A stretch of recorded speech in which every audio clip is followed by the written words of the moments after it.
Hello friends, welcome to my channel your classroom RM। আমাদের যে প্রিপোজিশনের ক্লাসগুলো চলছিল তারই আজকে দ্বিতীয় ক্লাস। কয়েকটা প্রিপোজিশন আমি লিখে লিখে দিচ্ছি এবং তার উত্তরগুলো আলোচনা করছি। তোমরা এক কাজ করতে পারো, খাতা বের করে শুধুমাত্র উত্তরটুকু লিখবে, কোশ্চেনটা শুনবে, উত্তরটুকু লিখবে। কতগুলো উত্তর তোমাদের ঠিক হয়েছে সেটা তোমরা নিজেরাই মিলিয়ে নিতে পারো। দেখো, প্রথমে যে প্রশ্নটা রয়েছে, are you going dash the cinema hall. আবার বলছি, are you going dash the cinema hall. কী হবে উত্তর? Are you going to the cinema হল।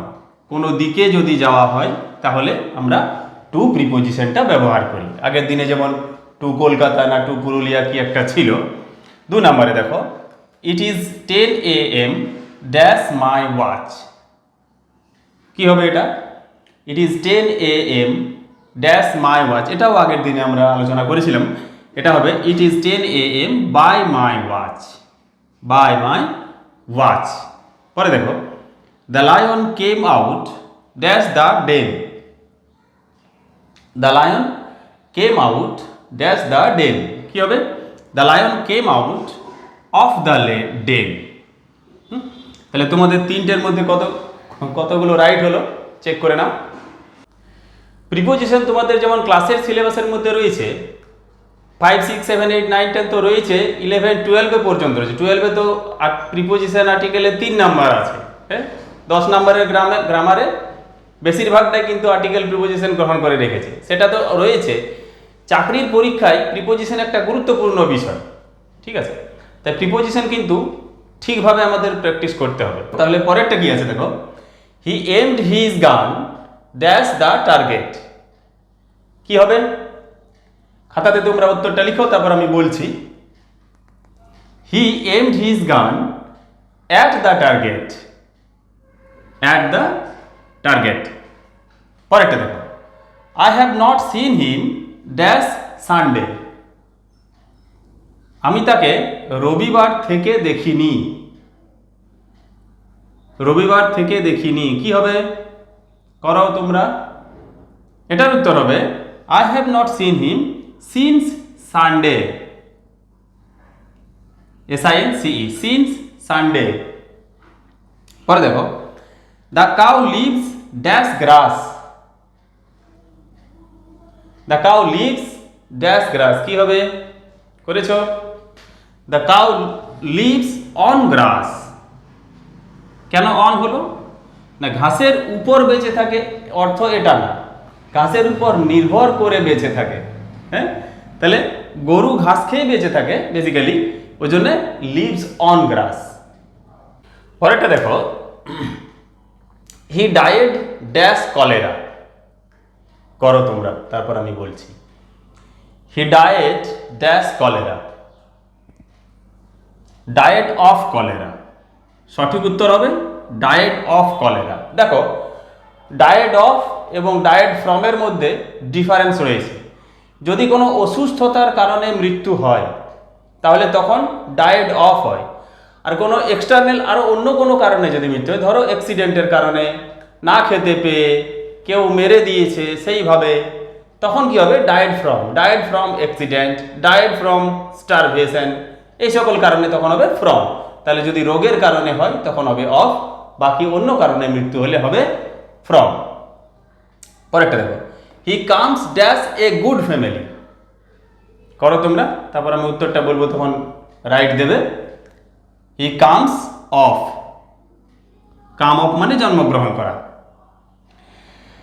The teacher was sorry dash the boy's misconduct. Misconduct মানে দুর্ব্যবহার, কন্ডাক্ট মানে ব্যবহার। তাহলে এখানে কি হবে? The teacher was sorry for. Sorry for. কতগুলো রাইট হলো তোমরা মিলিয়ে নাও। এখন প্রিপোজিশনের ক্লাস চলছে, তোমরা প্রতিদিন প্রিপোজিশন পেতে থাকবে 20টা করে করে। তাই প্রিপোজিশনের কোনো অসুবিধা আমি থাকতে তোমাদের দেব না। দেখো, he died dash overwork. He died dash overwork, এটা আমি আলোচনা করলাম এর আগে। তোমরা করো, তারপর মিলাবে। He died from. He died from কেন ফ্রম হলো না, এটা কিন্তু কোনো ওভারওয়ার্কটা কোনো অসুস্থতা নয়, ওটা কি? তাহলে যদি ওভারের বদলে যদি কোনো একটা রোগ, কলেরা থাকতো, ডেঙ্গু থাকতো, আরও অন্য কোনো রোগ থাকতো, তাহলে কিন্তু ফ্রম হতো না, তাহলে অফ হতো। যেহেতু ওভারওয়ার্ক, অত্যধিক পরিশ্রমের কারণে, খাটুনির কারণে তার মৃত্যু হয়েছিল, তাই এখানে হবে ফ্রম। ঠিক আছে, 2 নম্বর দেখো, I am not acquainted dash this. Acquainted এর পরে কি হয় করে নাও তোমরা, তারপর আমি বলছি। অ্যাকুয়েন্টেড এর পরে হয় with, WITH, WITH। Acquainted with মানে পরিচিত হওয়া। Acquainted with, I am not acquainted with this, আমি এটার সাথে পরিচিত নই। I have no objection dash his proposal. I have no objection, proposal মানে প্রস্তাব, তাই তো? তাহলে I have no objection to his proposal. Objection to his proposal. মিলিয়েছ? পরেরটা দেখো। দেখো 13 নম্বরে, they found no proof dash his guilt. guilt মানে দোষ, অপরাধ, তাই তো? দে ফাউন্ড নো প্রুফ, আগে করো তোমরা, করে নিয়েছো। They found no proof of his guilt, তার অপরাধের তারা কোনো প্রমাণ পেল না, খুঁজে পেল না। পরে দেখো, the prisoner escape dash the prison. কি হবে? The prisoner escaped dash the prison, escaped from the prison, জেল থেকে বেরিয়েছিল, স্কেপড ফ্রম। 3 নম্বরে 14 নম্বর হয়েছে, 15 নম্বরে তোমরা মিলিয়ে নাও। I am not accustomed dash live alone, আমি একা বাস করতে অভ্যস্ত নই। অ্যাকাস্টমড মানে অভ্যস্ত, তাহলে অ্যাকাস্টমড করেছো, বলবো অ্যাকাস্টমড যে ওয়ার্ডটা রয়েছে এটা কিন্তু টু প্রিপোজিশন গ্রহণ করে, accustomed to. I am not accustomed to live alone. এইরকম নতুন নতুন অনেক তোমরা প্রিপোজিশনের ব্যবহার শিখতে পারবে। ঠিক আছে, প্রিপোজিশন এখন আমাদের চলতেই থাকলো, প্রিপোজিশন থামবে না। ঠিক আছে, প্রিপোজিশনের একটা স্থান তোমাদের অবশ্যই গঠন করতে হবে। ঠিক আছে, প্রিপোজিশন আমাদের চলতেই থাকছে। তাহলে লিভ অ্যালোন, যদি এই হোয়াইট বোর্ডে লেখাটা ভিডিওতে আবঝা আবঝা আসে, যে কথাগুলো তো পরিষ্কার আসছে, ওগুলো তোমরা ক্লিয়ার শুনতে পাবে। ঠিক আছে, এখানে দেখো, এখানে 3টে রয়েছে, 3টে সেন্টেন্সগুলো খালি একবার দেখো। Kedarnath is dash the north of India, the Himalayas are dash the north of India, Nepal is dash the north of India.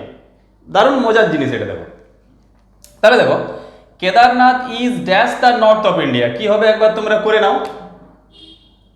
Kedarnath is dash the, Kedarnath is in the north of India, the Himalayas are dash the north of India. করো এটা,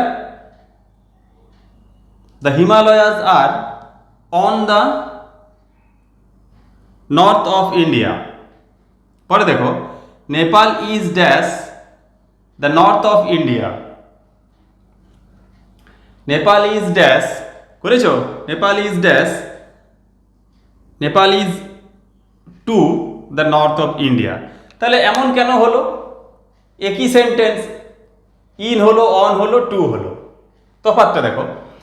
যদি আমাদের বা যে কোনো জায়গার সীমানার মধ্যে যদি হয়, কেদারনাথ কি ভারতের ভিতরে অবস্থিত? তো ভারতের মধ্যে, যদি ভারতের মধ্যে অবস্থিত হয় বা কোনো জায়গার মধ্যে অবস্থিত হয় এবং তার যদি দিক নির্দেশ করতে বলে, তখন কিন্তু ইন হয়। কেদারনাথ ভারতের উত্তরে অবস্থিত। দেখো, the Himalayas are on the north of India, যদি সীমানা বরাবর হয়, সীমানার ওপর অবস্থিত হয়, তখন অন হয়। তাহলে হিমালয় পর্বতমালা ভারতের উত্তরে অবস্থিত, এটা ভারত এর সীমানার উপর রয়েছে, তার জন্য অন হয়েছে। Nepal is to the north of the India, north of India, to কখন হয়েছে? যখন আমাদের সীমানার বাইরে অবস্থিত হবে, তাই তো, নেপাল ভারতের বাইরে অবস্থিত, তাই এখানে টু হয়েছে, to the north of India. আশা করি এটা ক্লিয়ার হয়ে গেছে তোমাদের। নেক্সট দেখো, he is coming dash Kolkata. কি করেছ? He is coming from Kolkata, Kolkata থেকে সে আসছে। পরে দেখো, he is coming dash a car. He is coming by a car. ঠিক আছে, আজকের ক্লাসটা এখানেই শেষ করলাম। সম্পূর্ণ ভিডিওটা দেখার জন্য তোমাদেরকে অসংখ্য ধন্যবাদ।